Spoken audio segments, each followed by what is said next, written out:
بچوں، السلام علیکم ورحمۃ اللہ وبرکاتہ۔ دیکھیں لکھا ہوا الفاظ معنی: آفت، مصیبت، برکھا بارش، تھل خشکی، جل پانی، جلا زندگی، دلدل گہری کیچڑ، دہائی درخواست التجا، رحمت اللہ کی مہربانی، زحمت پریشانی، میگھ بادل گھٹا، نعمت اللہ کا انعام، لالے نقصان ہونا، وادی پہاڑوں کے درمیان کی آبادی۔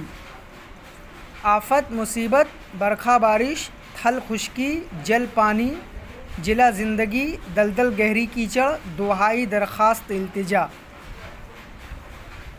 رحمت اللہ کی مہربانی، زحمت پریشانی، میگھ بادل گھٹا، نعمت اللہ کا انعام، لالے نقصان ہونا، وادی پہاڑوں کے درمیان کی آبادی۔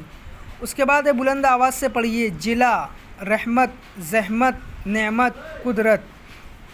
جلا، رحمت، زحمت، نعمت، قدرت۔ یہ الفاظ معنی آپ کاپی میں کریے اور ان الفاظ کو بلند آواز سے پڑھیے اور وائس کو ریکارڈ کر کے ہمیں سینڈ کریے۔